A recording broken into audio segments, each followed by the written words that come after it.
Hello guys, welcome back to my YouTube channel marketing with Harshu दीदी। तो चलिए हम पार्ट नंबर 3 करते हैं, यूनिट नंबर 4 का, that was fundamental of marketing mix. तो आज हम पढ़ने वाले हैं सबसे ज़्यादा इंपॉर्टेंट टॉपिक इस चैप्टर का, that is types of marketing mix.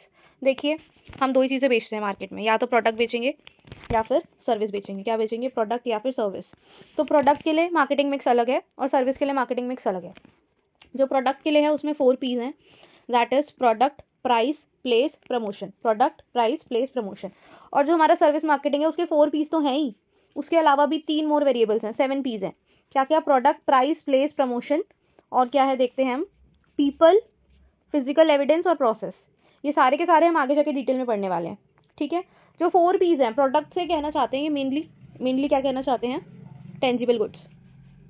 4 P's कहाँ यूज हो रहे हैं प्रोडक्ट में? प्रोडक्ट को बेसिकली कहना चाह रहे हैं टेंजिबल गुड्स, ठीक है। जो इंटेंजिबल गुड्स और सर्विसेज हैं वो आ जाएंगे हमारे सेकंड कैटेगरी में, जो क्या है? सर्विसेज, ठीक है। सर्विसेज उसमें 7 है, 7 P's है। तो अभी हम 4 P's पढ़ते हैं, और 4 P's को ये 4 C's भी कहते हैं, ठीक है। सी फॉर वो नहीं जो माथे पे लिखा हुआ है, cute, what I mean to say. तो चलिए 4 P's स्टार्ट करते हैं हम लोग। तो पहला है हमारा, सबसे पहला P है प्रोडक्ट। अब हम सबसे पहले क्या बनाएंगे मार्केट में बेचने के लिए? प्रोडक्ट, ठीक है। कोई भी ऐसी चीज जो बनाई गई है ग्रुप ऑफ पीपल की नीड्स को, वांट्स को सेटिस्फाई करने के लिए, और वो हम जाके मार्केट में बेच रहे हैं, तो उसको क्या बोलेंगे हम? Product. Any item that is built, बनाया गया है, प्रोड्यूस किया गया है, किस लिए? To satisfy needs of a certain people, needs को सेटिस्फाई करने के लिए, वांट्स को सेटिस्फाई करने के लिए। और कहाँ ऑफर करते हैं? मार्केट में, ठीक है। अब जो हमारा प्रोडक्ट है उसमें क्या क्या चीजें आ जाएंगी, ठीक है। सबसे पहले तो आ जाएगा फिजिकल ऑब्जेक्ट, फिर सर्विस और supporting services like packaging, installation, after sale services. अब मान लो हमारा टीवी क्या हो गया? फिजिकल प्रोडक्ट, फिजिकल ऑब्जेक्ट, ठीक है। अब उससे रिलेटेड सर्विस क्या होगी? आजकल इंस्टॉलेशन सर्विसेज और आफ्टर सेल सर्विसेज और वारंटी सर्विसेज, ऐसी चीजें भी साथ में आती हैं। आप कभी, मैंने टीवी खरीदा तो उसमें क्या लिखा है? 1 ईयर वारंटी। अगर मेरा टीवी 1 साल में कभी भी खराब होता है तो क्या होगा? कंपनी वाले आएंगे और वो सर्विस प्रोवाइड करके जाएंगे, टीवी को ठीक करके जाएंगे। जो वो टीवी को ठीक करके जाएंगे, I can not see it, ठीक है। उस वो टेंजिबल नहीं है, it can not be felt, ठीक है। हमारा टीवी ठीक करके गए हैं वो लोग, और उसको कहा जाएगा सपोर्टिंग सर्विस, तो उसको यहाँ पे इंक्लूड कर लिया जाएगा, ठीक है। जो प्रॉपरली होली सर्विसेज होती है ना, वहाँ पे 7 P's लगेगा। जो प्रोडक्ट के साथ सपोर्टिंग सर्विसेज मिल जाती है, इंस्टॉलेशन की, आफ्टर सेल सर्विसेज की, उसको क्या कहा जाता है? टेंजिबल में ही मान लेंगे, टेंजिबल गुड्स लेंगे और 4 P's लगेंगे। तो चलिए आगे देखते हैं क्या है प्रोडक्ट में।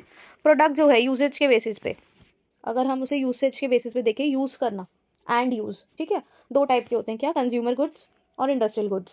कंज्यूमर गुड्स कौन से? जो कंज्यूमर कंज्यूम करता है, जो घर पे हम लोग खाते हैं, राशन आता है, टीवी यूज करते हैं, वो सब चीजें। और इंडस्ट्रियल गुड्स जो होते हैं वो इंडस्ट्री से आपको दिमाग में आना चाहिए प्रोडक्शन। इंडस्ट्रियल गुड्स कौन से होते हैं? जो गुड्स प्रोड्यूस करने के लिए, दूसरे गुड्स और सर्विसेज को प्रोड्यूस करने के लिए गुड्स यूज होते हैं ना एज इनपुट्स, उनको बोला जाता है। मान लो जैसे कि पनीर बेच रहा है कोई, ठीक है। प्रोडक्शन किसकी हो रही है? पनीर की। तो पनीर को यूज करने में मिल्क यूज होता है, दूध को फाड़ के पनीर बनता है। तो जो दूध को फाड़ रहे हैं हम, दूध क्या हो जाएगा यहाँ पे? इनपुट। तो यहाँ पर दूध क्या है? Industrial goods. लेकिन अगर हम घर पे दूध लेकर आ रहे हैं और उसको हम पी रहे हैं, तो वो क्या हो जाएगा? Consumer goods. कंज्यूमर जिस गुड्स को कंज्यूम करे वो कौन से गुड्स हो जाते हैं? Consumer goods. और जो इंडस्ट्रियल गुड्स हैं वो जो कि प्रोडक्शन में, दूसरे प्रोडक्ट की प्रोडक्शन में यूज हो रहे हैं एज इनपुट। तो चलिए आगे देखते हैं हम कंज्यूमर गुड्स में एग्जाम्पल क्या क्या लिखे हुए हैं। Soap, biscuit, books, shampoo, laptop, TV, ठीक है। यहाँ पे लिखा हुआ है nuts and bolt machinery. Nuts and bolt and machinery use होते हैं दूसरे प्रोडक्ट्स को बनाने के लिए। मिल्क भी ले सकते हैं in case of paneer. Paneer produce कर रहे हैं तो मिल्क क्या हो जाएगा? हमारा इनपुट हो जाएगा, जो कहाँ यूज हो रहे हैं? कंजम्पशन और यूज है, ठीक है। समझ गए आप लोग? आगे चलते हैं ड्यूरेबिलिटी। ड्यूरेबिलिटी के अकॉर्डिंग भी 2 टाइप के प्रोडक्ट्स होते हैं, दैट इज ड्यूरेबल गुड्स और नॉन ड्यूरेबल गुड्स। आपको ऐसे कुछ याद आ रहा है कि आपने पहले भी पढ़ा हुआ है? कुछ ऐसे याद आ रहा है? चैप्टर नंबर 1 में पढ़ा था हमने, एंड यूज के अकॉर्डिंग प्रोडक्ट्स को कैसे डिवाइड करें। आ रहा है याद? चलिए आगे पढ़ते हैं। ड्यूरेबल गुड्स जो किसी लॉन्ग टाइम के लिए यूज हो। अब हमने टीवी खरीदा, हम टीवी बार बार तो नहीं खरीदते, एक बार खरीद लिया वही 2-3 साल तक चल जाता है। लेकिन हमने कोई चिप्स का पैकेट लिया है, कितने दिन चला लोगे? एक बार खुलते ही खत्म है वो। और तुम लोग तो मुझे लगता नहीं कि बचाते होगे, एक बार में खा जाते होगे सारी की सारी चिप्स, है ना। फ्रूट्स हो गए, फ्रूट्स एक बार घर पे आते हैं उसको हमें 1 हफ्ते में मैक्स निपटा देते हैं, ऐसा नहीं, क्योंकि वो खराब हो जाते हैं। टिश्यू हो गया, टिश्यू भी एक बार यूज किया खत्म। ऐसे गुड्स जो एक बार में खत्म हो जाए, या फिर बहुत कम बार उसको यूज कर सकते हैं, ऐसे नहीं है मुझे बार बार यूज करते हैं। अब आप टीवी एक बार खरीदोगे उसे 3 साल चलाओगे, है ना। ऐसा तो है नहीं कि एक बार टीवी खरीद लिया और बस 2-3 दिन चला और उस हमने 4-5 बार देखा और वो खत्म। एक टिश्यू को आप एक बार 2 बार यूज करके you have to throw it, उसको आप फिर से यूज नहीं करोगे। चिप्स आपने एक बार खा ली खत्म, है ना। तो वो हो गई हमारी non durable goods. Durable goods में हमने एग्जांपल ले लिया टीवी का, मोबाइल, वॉशिंग मशीन, ये सारी चीजें बड़ी बड़ी हैं, ये बहुत सालों तक चलती है, बहुत महीनों तक चलती है, ठीक है। हमने क्या क्या देख लिया? एक रीज़न देखा हमने यूसेज के बेसिस पे, यूज़ कैसे करते हैं, फिर हमने देख लिया ड्यूरेबिलिटी के बेसिस पे। अब ये लास्ट है टेंजिबिलिटी। क्या ऐसे भी गुड्स होते हैं जो इंटेंजिबल होते हैं? बताइए। सबसे पहला हमने लिया है टेंजिबल, एक मिनट, टेंजिबिलिटी पे हमारे हैं टेंजिबल गुड्स और इंटेंजिबल गुड्स। सर्विसेज को ही इंटेंजिबल गुड्स कहा जाता है, क्योंकि सर्विसेज ही ऐसी चीज़ है जो हम नहीं देख सकते, ठीक है, we can not see, we can not feel, ठीक है, वो हो जाएंगी हमारी, हाँ, सर्विसेज हो जाएंगी हमारी इंटेंजिबल गुड्स। और हमारी टेंजिबल गुड्स कौन सी होगी? जिनका फिजिकल फॉर्म है, which can be seen and touch, which can be seen and touch. ये भी हमने पहले पढ़ा हुआ है, कहाँ पढ़ा है? याद करो यार, फर्स्ट चैप्टर में सेम टू सेम चीज़ें थी, रिपीट होती हैं। मार्केटिंग तुमने ही बड़ा कर रखा ना, तो बहुत छोटी है मार्केटिंग, है ही क्या, रिपीट रिपीट रिपीट होता है। आपको मैंने दिखाया कैरेक्टर्स और फीचर्स में सब कुछ सेम सेम लिखा हुआ है। अब मार्केटिंग मिक्स डेवलप किए हमने, फिर उसके बाद हमने वो, अभी हम पढ़ रहे हैं प्रोडक्ट के बारे में। प्रोडक्ट में भी हमने ये चीज़ गुड्स वाली हमने फर्स्ट चैप्टर में पढ़ ली थी, वही रिपीट हो रही है नहीं हो रही? आप खुद बताओ। तो आप लोगों को अपने सिलेबस को छोटा करना है, आपको चीज़ें समझनी है, आप कस्टमर सेटिस्फेक्शन को ही मतलब हर दूसरे क्वेश्चन में लिख सकते हो। तो आपको देखना है कि आपको कैसे आंसर लिखना है, आपको कौन कौन सी लाइन्स, कौन कौन से वर्ड्स पे फोकस करना है, राइट। तो चलिए आगे चलते हैं हम। इसके बाद आता है, अब हमें प्रोडक्ट पढ़ रहे थे हम 4Ps में, मार्केटर को करना क्या है?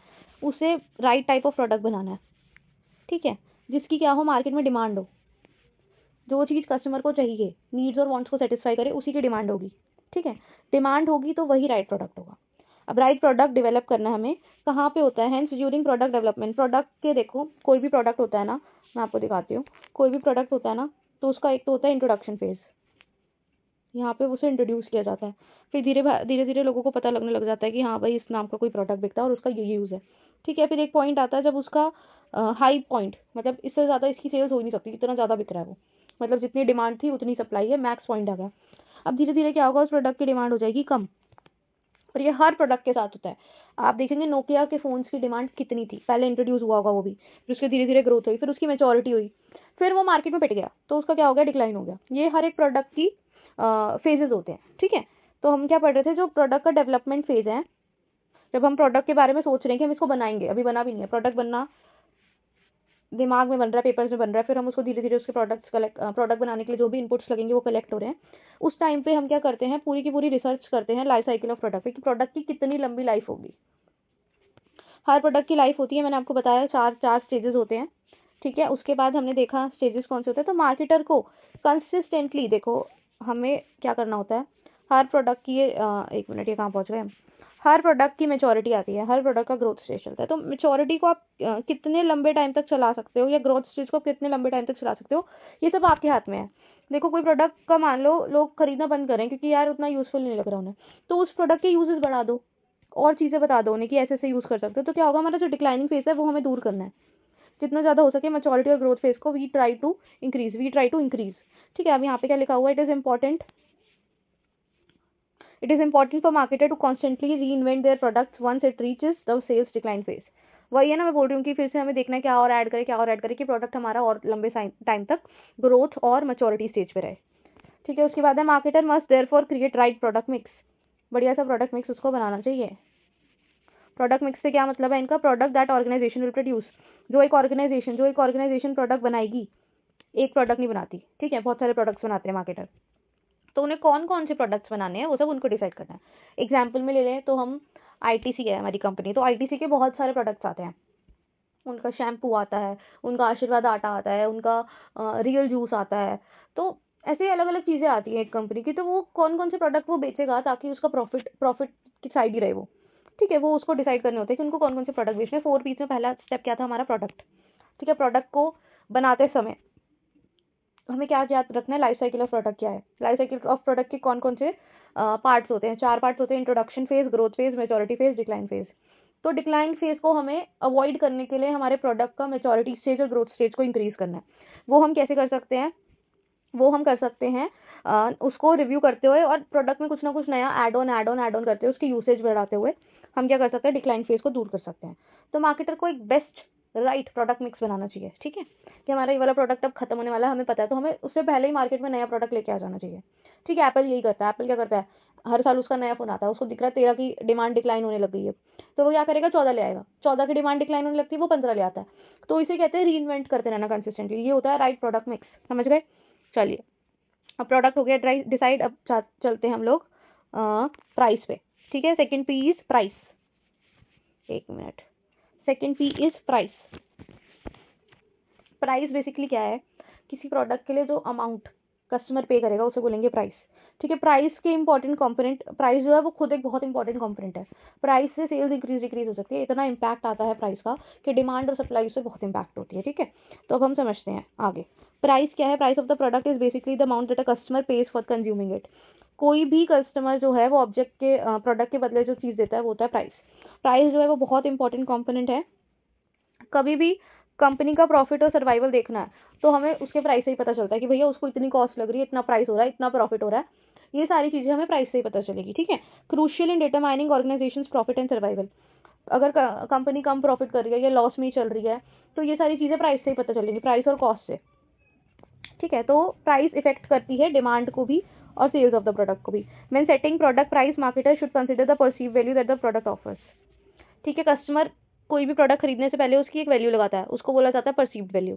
ठीक है, कस्टमर की वैल्यू देखो, कस्टमर क्या सोच रहा है, कितना प्राइस वो पे करेगा, आप कितना प्राइस सेट कर रहे हो, आपको ये प्राइस सेट करने से फायदा हो रहा है या लॉस हो रहा है, ऑर्गेनाइजेशन को आगे लॉन्ग टर्म में प्रॉफिट होगा, सर्वाइवल में अच्छा है या नहीं, लॉन्ग टर्म सर्वाइव कर पाएगा या नहीं कर पाएगा। तो ये सब प्राइस स्टेज पे, प्राइस वाले पी पे डिसाइड किया जाता है। ठीक है, आगे देखते हैं हम। ये देखो, फिर मैंने आपको परसीव्ड वैल्यू समझाया। यहाँ पे क्या लिखा है, customer thinks it's values only 11,000। Customer को लग रहा है 11,000 रुपए इस मोबाइल के, मोबाइल खरीदने गया वो, और प्राइस लगा रखा है 13,000 रुपए। जब हम प्राइस डिसाइड कर रहे हैं 13,000 रुपए, हमें क्या देखना है कि कस्टमर इसकी कितनी वैल्यू करता है। ये डिसाइड करते time customer perceive value should be consider. जब हम ये वाला प्राइस सेट कर रहे हैं, ये वाला प्राइस सेट कर रहे हैं 13,000 रुपए का, तो हमें क्या करना है, ध्यान में रखना है कि कस्टमर इसकी कितनी वैल्यू लगाएगा। Okay, perceive value of mobile is 11,000 और हम कितना प्राइस लगाए, 13,000। कस्टमर खरीदेगा 2,000 के फर्क में, नहीं खरीदेगा, वो जाएगा दूसरे कॉम्पिटिटर के पास, वो 11 में दे रहा होगा, 11 में खरीद लेगा वो। तो ये सारी चीजें कंसिडर करनी चाहिए जब हम प्रोडक्ट को बना रहे हैं, प्रोडक्ट का प्राइस सेट कर रहे हैं। प्राइस की ना कुछ स्ट्रैटेजीज है, ये बहुत इंपॉर्टेंट है, पेपर में आ जाएंगी। ठीक है, प्राइस की strategies, what are the strategies, major pricing strategies followed are. सबसे पहला है मार्केट पेनिट्रेशन प्राइसिंग, ये है जियो। ठीक है, एग्जाम्पल लिखा होगा मैंने नीचे, दैट इज जियो। इसमें क्या होता है, हमें ना स्टार्टिंग में क्या करते हैं हम, जियो का एग्जांपल लेते हैं। जब जियो की सिम आई थी ना, फ्री में बट रही, बहुत 6-8 महीने तक फ्री में सर्विसेज मिली है, calls free, messages free, WhatsApp free, internet free, सब कुछ उसने फ्री में दिया। उसने फ्री में क्यों दिया, आपको क्या लगता है? ऐसी कंपनीज फ्री में इसलिए देती हैं कि जो और जो कॉम्पिटिटर्स है ना उसके, वो उसको मैच नहीं कर पाएंगे, कंपटीशन सारे के सारे जियो की तरफ आ रहे हैं, वो प्रोडक्ट कोई खरीद ही नहीं रहा। आप देखोगे ना, तो पहले जो हमारा ये टेलीकॉम इंडस्ट्री थी उसमें बहुत सारे प्लेयर्स थे, बीएसएनएल था, एयरसेल था, और रिलायंस के था, रिलायंस से तो अपना खुद ही हटा दिया, और बहुत सारे से छोटे मोटे थे, वोडा आइडिया अलग अलग थे। वोडा आइडिया को एक साथ आना पड़ा कि वो जियो को कम्पीट कर पाए, उस मार्केट में रुक पाए, खड़े रह पाए। तो ऐसे बहुत सारे प्लेयर्स थे पहले। धीरे धीरे क्या हुआ, वो सारे के सारे प्लेयर्स जो वीक थे वो तो निकल लिए, क्योंकि वो मैच ही नहीं कर पा रहे थे जियो को, जियो के प्राइसिंग, जियो फ्री में दे रहा था भाई सारी चीजें, how can you match it. तो आपकी तो मार्केट पिट गई, सारे के सारे लोग जियो जाके खरीद रहे हैं। आप देखोगे हर एक बंदे के पास आजकल जियो की सिम है, हर एक बंदे के पास जियो की सिम है। उसके पास नॉर्मल नंबर था, फिर भी उसने जियो की सिम ले ली, क्योंकि फ्री मिल रही है भाई, इंडिया में फ्री चीज़ों की वैल्यू है। ठीक है, फ्री की वैल्यू है हमारे यहाँ तो वो क्या करते हैं, मार्केट पेनिट्रेशन में, मार्केट को पेनिट्रेट करने के लिए, अब सारी की सारी मार्केट किसकी हो गई, जियो की। तो जियो ने क्या कर लिया, पेनिट्रेशन ऑफ मार्केटिंग। ठीक है, मार्केट का पेनिट्रेशन कर लिया, सारे कस्टमर उसके पास आ गए, मार्केट के कॉम्पिटिटर्स हट गए। अब वो क्या करेगा, अपने प्राइस को बढ़ा देगा। ये होता है मार्केट पेनिट्रेशन स्ट्रैटेजी, क्योंकि अब और कोई देने वाला है नहीं, जियो बचा है, एयरटेल बचा है, वोडा आइडिया बचा है, 3 ही प्लेयर्स है। ठीक है, बीएसएनएल भी है बट उतना नहीं है मार्केट में, तो ये तीन तीन ही बचे हैं प्लेयर्स। तो अब जो प्राइस जियो सेट करता है ना, वही एयरटेल सेट करता है, वही वोडा आइडिया सेट करता है, और कोई ऑप्शन नहीं है उनके पास। जियो इज द मार्केट प्लेयर। ये होती है मार्केट पेनिट्रेशन स्ट्रैटेजी, जिसमें सबसे पहले क्या किया जाता है, कस्टमर को बहुत लो प्राइस पे प्रोवाइड किए जाते हैं सामान, प्रोडक्ट्स, जिससे क्या होता है, जो और कॉम्पिटिटर्स हैं वो क्या हो जाते हैं, एग्जिट कर लेते हैं, क्योंकि वो कॉम्पीट नहीं कर पाते उसके साथ। और कस्टमर जो है कस्टमर जो है सारे के सारे किसके पास आ गए, जो लो प्राइस पे प्रोवाइड कराता है। इसके बाद क्या करेगा, वो प्राइस को इंक्रीज कर देगा बाद में, और प्रॉफिट क्या हो जाएगा, मैक्सिमाइज। एग्जांपल है Jio. I hope you have all understood this. Next strategy हमारी प्राइस स्कीमिंग स्ट्रैटेजी। देखो यहाँ पे हमें क्या करना है, ऐसा कुछ अलग सा प्रोडक्ट लाना है और प्राइस हाई सेट करना है। बहुत तगड़ा प्रोडक्ट एप्पल है भाई, एप्पल का आज तो कोई कॉम्पिटिटर आया नहीं है मार्केट में, कुछ भी कह लो ये वो, बट एप्पल तो एप्पल है। I am not a big fan of Apple, मैं तो भाई एंड्रॉइड यूज़ करती हूँ, बट मुझे पता है कि एप्पल वालों को एप्पल ही चाहिए, चाहे वो 1 लाख का मिल रहा है, 1.5 लाख का मिल रहा है, वो प्रीमियम प्राइस पे बिकता है एप्पल का फ़ोन। ठीक है, तो देखो मार्केट को scheme the market by selling at a premium price. Example Apple, ऐसे तगड़े प्रोडक्ट्स दो और उसका प्राइस हाई सेट कर दो, उसे कहा जाता है प्राइस मार्केट स्कीमिंग प्राइसिंग। ठीक है, जिसमें हम प्राइस को प्रीमियम प्राइस पे प्रोडक्ट बेचते हैं और मार्केट को स्कीम कर लेते हैं। हमारे कुछ पक्के वो हो जाते हैं कस्टमर्स की, हाँ भाई ये कुछ लोग ऐसे होते हैं ना, हम तो हाई प्राइस पे खरीदेंगे, हम तो प्रीमियम प्रोडक्ट ही खरीदेंगे। उन लोगों को टारगेट करना हो तो हम कौन सी स्ट्रैटेजी यूज करते हैं? Market skimming pricing. Next strategy है हमारी डिफरेंशियल प्राइसिंग।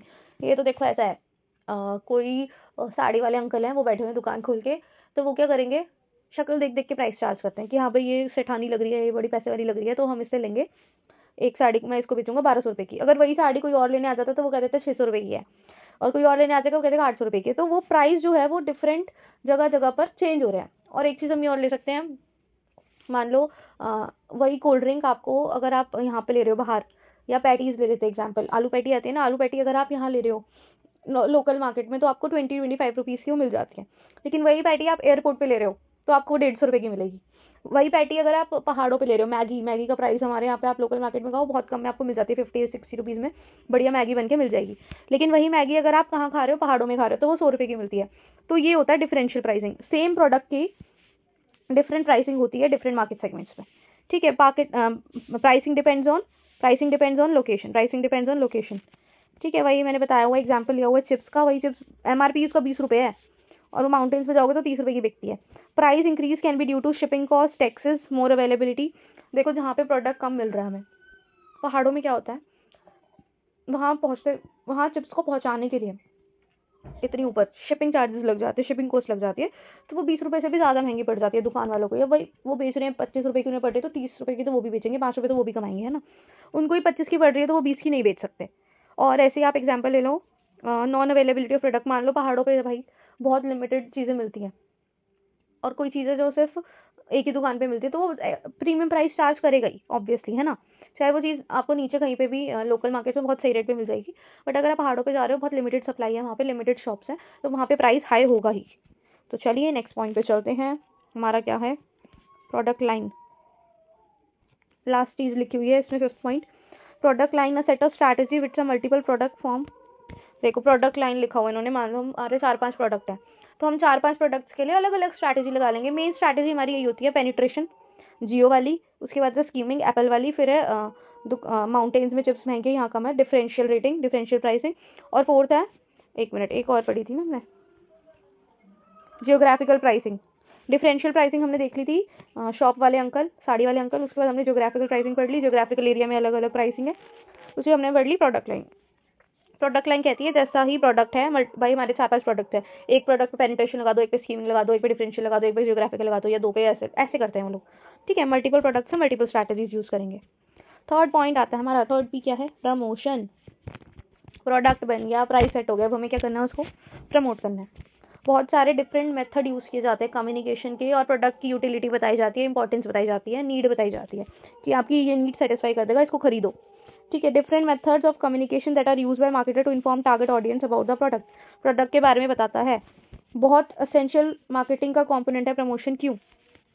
इससे क्या होगा, रिकॉग्निशन होगी, brand recognition and sales increase होती है, और ब्रांड का एक रिकॉग्निशन होता है, लोग ब्रांड को पहचानने लग जाते हैं। मैकडी की इतनी एड्स हुई हैं, इतना आई एम लविंग इट हुआ है, तब जाके आजकल हम उसको पहचान लेते हैं कि हाँ भाई ये मैकडी है। अब आप देखोगे वो अनुष्का शर्मा की नई ब्रांड आई है जीवा, उससे कितनी एड्स करा रही है। उससे क्या होता है, हर दूसरे बंदे को पता है भाई जीवा जो है वो ब्रांड रिकॉग्निशन कराएगा, मतलब जीवा जो है वो वहाँ पे सिल्वर की ज्वेलरी मिलती है, तो उसका एक ब्रांड रिकॉग्निशन हो गया, अब उसको लोग जानने लग गए हैं, पहचानने लग गए हैं। और ऑब्वियसली जिस चीज़ को लोग जानने लगते हैं उसका एक गुडविल हो जाता है और लोग उससे खरीदते हैं, उससे सेल्स प्रोवाइड होती है, उससे सेल्स इंक्रीज होती है उसकी। अब प्रमोशन के देखो बेसिकली 4 कंपोनेंट्स हैं। पहला क्या है, एडवर्टाइजमेंट जो टीवी पे आती है, सेल्स प्रमोशन जो हम लोग करते हैं, प्रमोट करते हैं हमारे प्रोडक्ट को, हमारे प्रोडक्ट ये है वो है, हम बातें करते हैं कितना अच्छा है। पर्सनल सेलिंग जो जैसे होता है ना, सेल्समैन जा जाके दुकानों पे एक एक चीज़ को बेचता है, उसे बोला जाता है पर्सनल सेलिंग। उसके बाद है पब्लिक रिलेशन, पब्लिक के साथ हम ऐसे बहुत सारे वो करते हैं, इवेंट्स क्रिएट करते हैं, जैसे पब्लिक आती है, पब्लिक के साथ हमारा एक प्रोडक्ट यूज़ करके उसको अच्छा लगा, फ्री सैंपल देते हैं हम लोग, और इवेंट्स क्रिएट करते हैं, एड्स वेड्स कराते हैं, उसे बोला जाता है पब्लिक के साथ एक रिलेशन बनाना। तो चलो आगे बढ़ते हैं। एडवर्टाइजिंग क्या है, इसमें कम्युनिकेशन मेथड इंक्लूड होते हैं जिसके दैट आर पेड। ठीक है, जिसके लिए पेमेंट कर रहे हैं, बहुत भारी पैसा लगा रहे हैं हम, उसे बोला जाता है एडवर्टाइजिंग। एग्जाम्पल क्या है, TV ads, radio channels, print media, internet advertisement. अगर कुछ भी कराना, आपको सोशल मीडिया पे एड्स चलवानी हो, फेसबुक पे एड्स चलवानी हो, टीवी पे एड करानी हो, तो भाई बहुत मोटा पैसा जाता है, उसे कहा जाता है एडवर्टाइजमेंट।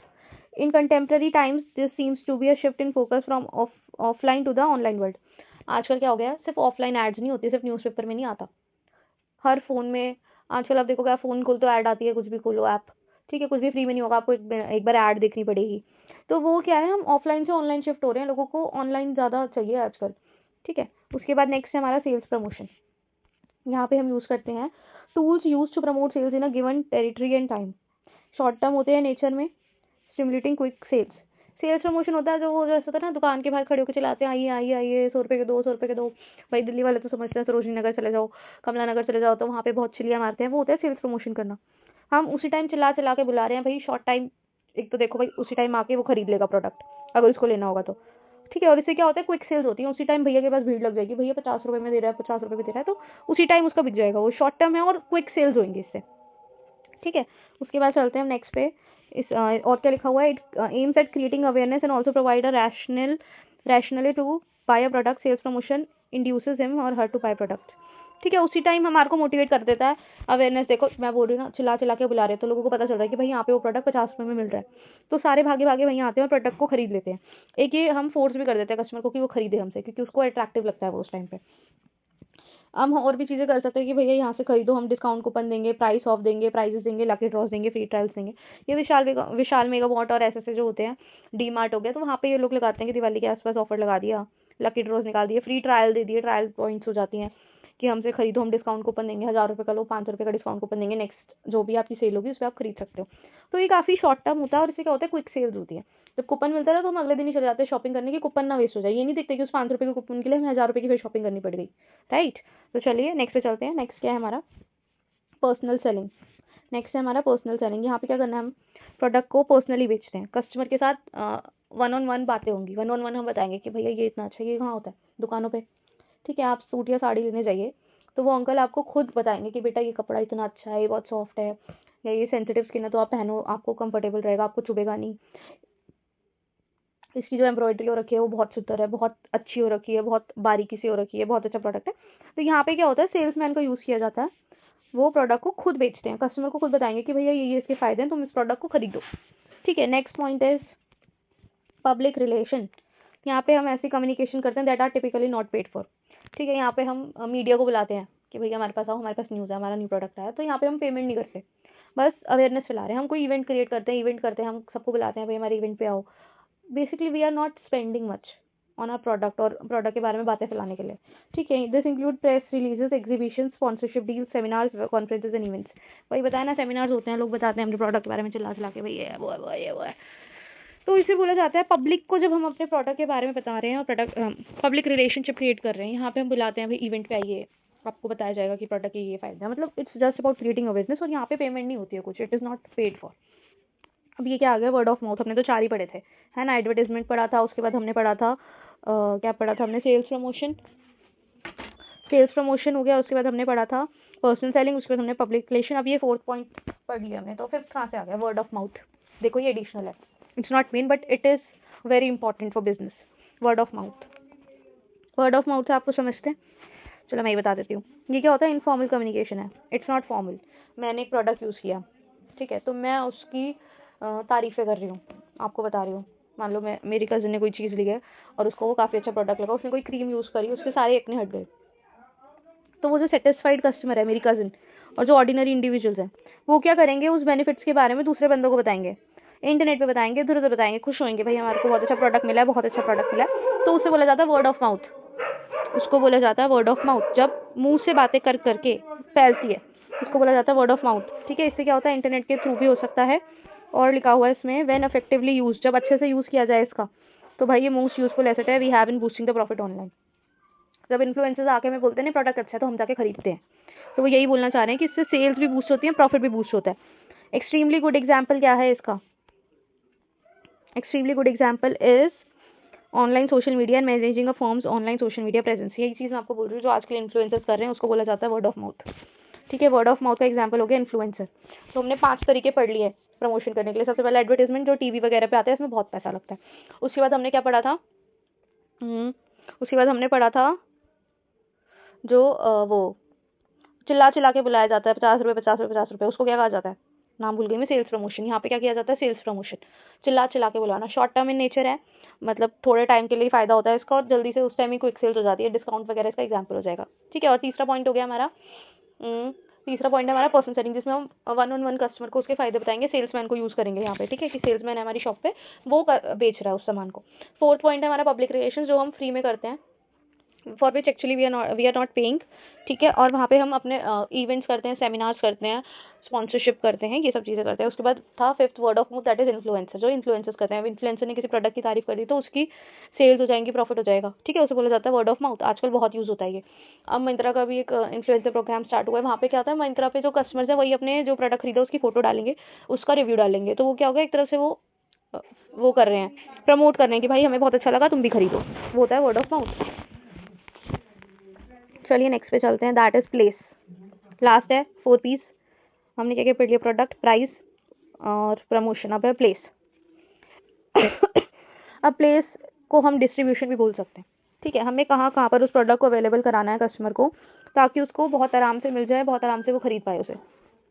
ठीक है, तो हम पोटेंशियल बायर्स तक हमारे प्रोडक्ट्स को पहुंचाना हमारा टारगेट होता है इसमें। ठीक है, पोटेंशियल बायर्स जो खरीदने की क्षमता रखते हैं, सिर्फ एक्चुअल बायर्स पे नहीं, पोटेंशियल बायर्स पे भी देखना है। कि वैसे ना अगर 10 लोग आके देख रहे हैं तो उसमें से 8 ही खरीदेंगे, 2 नहीं खरीदेंगे, तो 2 को आप दिखाओगे नहीं, ऐसा नहीं होता। उनको भी प्रोडक्ट दिखाना है हमें, आज नहीं खरीद रहे, कल नहीं खरीद रहे, परसों वो भी खरीद लेंगे अगर उन्हें चाहिए होगा तो। ठीक है, यहाँ पे हमें टारगेट मार्केट की कंप्लीट नॉलेज लेनी है। Understanding them inside out will help in discovering the most efficient positioning and also increase the market share. देखो, हमें पता चलेगा कि हमें प्रोडक्ट को कहाँ रखना है, इससे ऑब्वियसली हमारा प्रोडक्ट ज़्यादा बिकेगा। हमें पता है कि भाई हमारा प्रोडक्ट नॉर्थ इंडिया में बिकने वाला है, तो हम नॉर्थ इंडिया में रखेंगे। साउथ में रख दोगे तो भाई सेल्स कैसे बूस्ट होंगी, नॉर्थ में रखेंगे तो हमारी सेल्स भी बूस्ट होंगी और ऑब्वियसली हमारा प्रोडक्ट ज़्यादा बिक रहा है तो हमारा मार्केट शेयर भी इंक्रीज होएगा। यहाँ पे हमें क्या करना है, बेसिकली हमारे को प्लेस वाले में क्या करना है, सबसे पहले मार्केट को और कस्टमर को समझना है। ठीक है, उसके बाद हमें उससे क्या होगा, हमें पता चल जाएगा कि प्रोडक्ट कहाँ पे उसको हम रखें कि जहाँ पे वो ज़्यादा बिकेगा। ऑनलाइन ज़्यादा बिकेगा, ऑफलाइन ज़्यादा बिकेगा, नॉर्थ इंडिया में ज़्यादा बिकेगा, साउथ इंडियन में ज़्यादा बिकेगा, फीमेल ज़्यादा खरीदेंगी, मेल ज़्यादा खरीदेंगे, सारा का सारा चीज़ें हम समझते हैं, उसके हिसाब से हम प्रोडक्ट को उस जगह पर रखते हैं। ठीक है, इससे क्या होगा, मार्केट शेयर इंक्रीज हो जाएगा हमारा। उसके बाद क्या लिखा हुआ है, कस्टमर को रीच आउट करना can be done through planning, distribution, structure and logistic. ये पता है ना, आजकल आपको घर तक प्रोडक्ट पहुंच जाता है, डिस्ट्रीब्यूशन, स्ट्रक्चर और लॉजिस्टिक्स ही है ये, वो किस में आ जाएगा, प्लेस में। उसके बाद आ रहा है डिस्ट्रीब्यूशन स्ट्रक्चर। अब देखो यहाँ 2 वर्ड्स आए हैं, क्या क्या, डिस्ट्रीब्यूशन स्ट्रक्चर और लॉजिस्टिक। अब डिस्ट्रीब्यूशन स्ट्रक्चर क्या होता है, the channel design and structure and management of channels. Channel को डिजाइन करते हैं, प्रोडक्ट को कस्टमर तक पहुंचाने का एक चैनल होता है, उसे बोलते हैं डिस्ट्रीब्यूशन चैनल। उसको डिजाइन किया जाता है, फिर उसका एक बढ़िया सा स्ट्रक्चर बनाया जाता है और उसको फिर मैनेज किया जाता है। ठीक है, कि पहले ये यहाँ जाएगा, वहाँ जाएगा, यहाँ होगा, उसे बोला जाता है स्ट्रक्चर, फिर उसको मैनेज किया जाता है। सेकेंड चीज आती है लॉजिस्टिक। लॉजिस्टिक का मतलब है फिजिकल एस्पेक्ट ऑफ डिस्ट्रीब्यूशन। जो डिस्ट्रीब्यूशन चैनल पढ़ा हमने, वो तो एक पेपर पे है कि प्लान किया जाता है, डिजाइन किया जाता है, एक बढ़िया सा उसका ढांचा बना लेते हैं और फिर उसको मैनेज करना है हमें।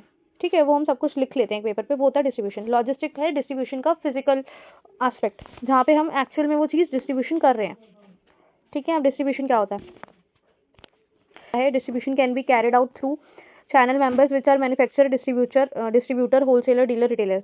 ये सारे बंदा बनाएगा, उसको बोलते हैं मैन्युफैक्चरर, फिर होलसेलर के पास आता है, रिटेलर के पास आता है, और ये सबको डिस्ट्रीब्यूट कौन करता है, डिस्ट्रीब्यूटर। जितनी लंबी चैन होगी डिस्ट्रीब्यूशन की, उतना ज़्यादा डिस्टेंस हो जाएगा कस्टमर और मैन्युफैक्चरर के पास, और उतना ज़्यादा वो प्रोडक्ट महंगा हो जाता है। जितने भी वो चैनल के थ्रू होके आता है ना, वो उतना ज़्यादा महंगा हो जाता है। उसके बाद लिखा हुआ है organisation can employ distribution alternative on the basis of these product. जैसा जैसा प्रोडक्ट है उसके अकॉर्डिंग डिस्ट्रीब्यूशन चैनल यूज कर सकते हैं। 3 टाइप के डिस्ट्रीब्यूशन चैनल है। पहला क्या है, intense distribution, exclusive and selective. Intense में क्या होता है, जब क्या होता है, हमें उस प्रोडक्ट को हर एक पॉसिबल आउटलेट के ऊपर पहुंचाना। जैसे कोका कोला, हर एक दूसरी दुकान पे आपको मिल जाएगी कोका कोला, कहीं भी चले जाओ आप, एयरपोर्ट पे हो, माउंटेन्स पे हो, पहाड़ों में या फिर नदियों में, या मतलब जिधर भी हो, इंडिया में कहीं पे भी हो, इंडिया की क्या पूरा वर्ल्ड में कोका कोला बिकती है। हर एक दुकान पे, हर एक जगह पर जहाँ पर वो कोका कोला को पहुंचा सकता है, कोका कोला वाले बिजनेस वाले ने पहुंचाया उसे। ठीक है, soft drink which are available through multiple outlet to ensure easy availability to customer.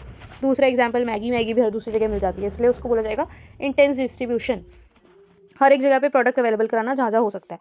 Next है एक्सक्लूसिव। अब देखो भाई, एक्सक्लूसिव लिखा है इन्होंने, एक्सक्लूसिव का मतलब है गिने चुने प्रोडक्ट्स। इसका एग्जाम्पल हो गया हमारा मनीष मल्होत्रा का लहंगा। ठीक है, वो आपको हर दुकान पे नहीं मिलेगा, उसकी बहुत लिमिटेड जगह है, लिमिटेड आउटलेट्स है, वो वहीं पर मिलेगा, उसे बोला जाता है एक्सक्लूसिव डिस्ट्रीब्यूशन। जहाँ पे डिजाइनर वियर हो गया, हाई प्राइस ऑटोमोबाइल्स हो गए, अब कुछ ऐसी ऐसी कार्स और बाइक्स होती हैं जो किसी किसी आउटलेट पे मिलेगी, आपको हर जगह नहीं मिलेगी, उसको बोला जाता है एक्सक्लूसिवली फॉर यू। ठीक है, next is selective distribution. Selective distribution है कि हम सेलेक्ट करते हैं कि हमें वो कहाँ कहाँ बेचना है, हमारा प्रोडक्ट यहाँ यहाँ बिकेगा, हम डिसाइड कर लेते हैं। ठीक है, it is a middle path, ना वो इंक्लूसिव है ना वो एक्सक्लूसिव है, मिडिल पाथ लेते हैं हम डिस्ट्रीब्यूट करने के लिए। As a firm select some outlets to distribute its products. हम डिसाइड करेंगे कि भाई हमारा प्रोडक्ट विशाल मेगा मार्ट में बिकना चाहिए, बिग बाजार में बेचना चाहिए, डी मार्ट में नहीं बेचेंगे, रिटेल शॉप्स में नहीं बेचेंगे, एयरपोर्ट वाली शॉप्स में नहीं बेचेंगे। हम डिसाइड करते हैं हमारा प्रोडक्ट कहाँ बेचेगा। ना ही वो इंक्लूसिव अप्रोच है, ना ही वो एक्सक्लूसिव अप्रोच है, वो है selective approach, where the firm selects कि उसको अपना प्रोडक्ट कहाँ पर बेचना है, राइट।